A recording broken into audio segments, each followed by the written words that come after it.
Regarde ce jeune qu'on a vu là, qui voulait nous proposer de jouer au baby-foot. Il nous a dit, j'étais un auto-entrepreneur, quelle galère. T'as vu un peu pour lui la difficulté que c'était, ça déjà? C'était énorme pour lui. Et donc du coup, c'est pour ces gens-là qu'il faut arriver à faire quelque chose. Mais comme si aujourd'hui, la majorité des entrepreneurs, ils avaient des stylos qui ne fonctionnent pas. Nous, on en a qui fonctionnent. Il faut arriver à le proposer aux gens et que les gens, ils arrivent à écrire, c'est tout. Ouais, ils arrivent à faire fonctionner leur boîte. Ah, t'as vu comment on a commencé au début, comment on était nuls? On discutait avec les gens. En gros, on était là sans être là. C'était même pas cohérent qu'on soit là. Tu vois ce que je veux dire? Ouais, on est là, on vient pour partager nos connaissances, nous on s'en fout de l'argent. Les jeunes nous regardaient comme ça, ils disaient mais attends, mais qu'est-ce qu'ils nous racontent ceux-là? Et en même temps, c'est des choses, ça prend du temps. Tu ne peux pas arriver de suite, c'est pas possible. Personne n'est capable d'arriver de suite et d'avoir le bon truc. Tu sais, aujourd'hui on vendrait des slips, des vélos ou des téléphones. Oh, c'est pareil, on aurait la même difficulté. Moi les caisses j'ai mis 6 mois. Les voitures, moi, avoir le dialogue, le truc et tout, j'ai mis 6 mois à peu près. 6 mois vraiment pour être au top.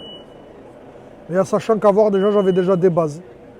J'ai ouvert en février, ouais, on va dire en août, ça commençait vraiment à exploser. Et je commençais à être à l'aise avec les gens, à discuter.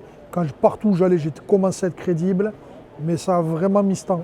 À la base, je fonctionnais à toujours acheter et revendu des voitures pour subvenir à mes besoins, en étant étudiant et autres. Et quand j'ai arrêté mon école, je ne voulais pas travailler chez un patron, ou en tout cas j'avais du mal. J'ai rien fait pendant quelques années. Et ensuite, je sais pas, à un moment j'ai eu un déclic. Je me suis dit soit je suis travailler chez un patron, soit je me mets à mon compte. Et je me suis dit me mettre à mon compte c'est pas possible, j'ai pas assez de base, il manque beaucoup d'argent, il manque beaucoup de choses. Et je me suis installé en 2010. Voilà. Comme là on est monté nous, ni plus ni moins. Une idée, même encore pire. Tu sais comment je me suis monté moi vraiment? C'était. Moi je me suis dit qu'il fallait que je fasse quelque chose, j'allais travailler chez un patron. J'ai un collègue je te l'ai raconté, qui devait se monter dans les marchés. Il est parti à la chambre de commerce s'inscrire, j'ai pris les documents moi aussi, je me suis dit allez je fais ça, je tente. C'est micro, j'ai ouvert. Moi j'ai ouvert un micro, ouais, c'est ça. Tu avais soit auto-entrepreneur, soit micro, moi j'ai pris micro. Donc du coup, moi à l'époque j'avais juste l'habitude de bidouiller des voitures, c'est-à-dire de les récupérer à droite à gauche et les revendre. J'avais 25 ans. J'avais juste l'habitude de les acheter, de les revendre comme ça, tu vois. Et là, c'était un nouveau monde, c'est-à-dire qu'il fallait chez le concessionnaire. Et comment je vais leur parler? Et je vois que tous les gens qui y rentrent, ils sont soit fils de machin, soit quelqu'un qui connaissent dedans, soit truc. Et moi, j'ai rien, moi j'ai même pas de thunes. Ils ont de l'argent, ils ont truc, moi j'ai même pas d'argent. Et t'es chez ta mère à Nègrepelisse? Chez ma mère à Nègrepelisse, je me dis, mais comment je rentre des voitures dans le garage de ma mère? Sachant que je voulais pas faire monter les gens dans la maison. C'est-à-dire que j'avais qu'un garage pour recevoir les gens. T'avais fait un petit bureau et tout? Même pas, on se met sur une table sur un tréteau, c'est tout. Ouais, ma mère, elle a dit ça. Ma mère a dit ça marchera jamais. C'est dit s'occupe, ça tiendra 2 mois et ça marchera pas. Et puis voilà. Ouais, j'ai compris que je devais simplifier au maximum les choses. Comment je parlais. Parce que les gens en face, ils n'ont pas le temps, pas envie d'écouter, pas envie de communiquer. Parce que s'il n'y a pas d'argent à gagner dans l'immédiat, ça ne les intéresse pas. Et qu'avec des gens comme nous, il n'y a pas d'argent à gagner. Donc il fallait être simple, efficace, rapide. Et c'est tout. Être capable d'avoir un contact rapide avec les gens. C'était la méthode du copain un peu. De rentrer chez les gens et d'être ce côté commercial un peu. Voilà. Après ça a des avantages et inconvénients. Mais surtout Rentrer dans le dur, quoi. Montrer que tu es pro et aller dans le dur. Si tu n'as pas les codes de ce que tu fais. Si un maçon ne comprend pas d'où viennent les briques et comment il peut les assembler et comment il peut proposer un mur au client, il ne pourra pas travailler. De comprendre comment on vendrait des voitures d'un côté et comment les acheteurs les achètent de l'autre. Tant que tu n'as pas les codes de ça, tu ne vends pas. Ah oui. Donc là, il y a des gens, on va voir n'importe quel commerçant aujourd'hui, tout le monde a des difficultés. Tout le monde a des difficultés. On pourrait même arrêter des gens dans la rue là et leur dire, on sait que vous avez des difficultés avec l'emploi, tout le monde a des difficultés avec l'emploi aujourd'hui. Les gens sont en difficulté, ils ont tiraillé entre la peur de payer quelque chose pour rien, comme il y en a beaucoup qui existent, payer quelque chose qui n'est pas adapté à ce qu'ils ont réellement besoin, qui n'est pas adapté réellement à ce qu'ils font. Et les gens, ouais, ils sont inquiets. Donc moi, je pense qu'on peut amener tout le monde jusqu'au bout. C'est pas un souci. Nous, ce que nous, on a en plus, je pense que nous, aujourd'hui, on a une écoute. On a une écoute qui est de qualité. On est capable de comprendre et on est capable de s'adapter. Moi, je pense que c'est nos trois grandes qualités, vraiment. Que si on communique bien avec eux et qu'on comprend réellement ce qu'ils ont besoin et où ils vont aller avec leur activité, on est capable de s'adapter justement et de les aider à développer leur boîte.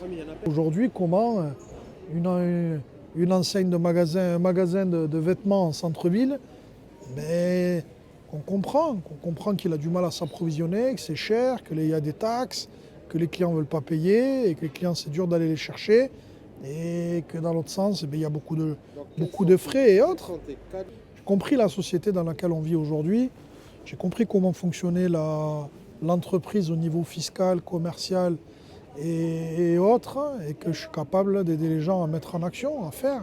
Je suis capable de rentrer dans une boîte, de comprendre si elle gagne de l'argent, si elle ne gagne pas de l'argent, comment elle fonctionne et d'où viennent les problèmes. Quand deux personnes se rencontrent pour faire une affaire, parce que nous, qu'on le veuille ou non, même si on est dans l'humain, derrière on fera des affaires avec les gens, parce qu'on va les aider à se développer et eux, nous, ils vont nous aider à nous développer. On doit avoir une relation de gagnant-gagnant, être capable d'amener aux gens, de leur expliquer qu'on va leur aider à résoudre leurs problèmes et que dans l'autre sens, eux ils vont gagner mais que nous on va gagner. Et si on n'arrive pas à mettre en avant cette relation gagnant-gagnant avec les gens et qu'eux ils comprennent pourquoi on va facturer ça et qu'est-ce qu'eux vont en tirer, qu'est-ce que nous on va en tirer, et aussi de respecter les phases de négociation, les phases de toutes ces choses qui pour nous semblent inutiles aujourd'hui. Mais je pense que tout ça, il faut le respecter. Il faut être capable de négocier sur des trucs qui nous paraissent débiles. Si un mec veut négocier 10 balles sur une prestation, sur un truc, nous on le sait que ça n'a pas d'intérêt. Mais si on doit rentrer en négociation et lui dire allez, ben on fait 5 € au lieu de 10 € de remise, et si et là, voilà, je pense que c'est des choses, il faut être capable de l'entendre. Et d'être capable de se poser autour d'une table avec les gens et de leur dire bon ben voilà, on veut vous amener là-bas, on vous amener là, si on vous amène jusque-là, c'est temps, si on vous amène jusque-là, c'est temps. Et d'être capable de négocier avec la personne et d'être capable d'entendre et de faire au mieux et d'être juste avec nous quelque part en faisant ça, ni plus ni moins. Je pense qu'on doit vraiment respecter les codes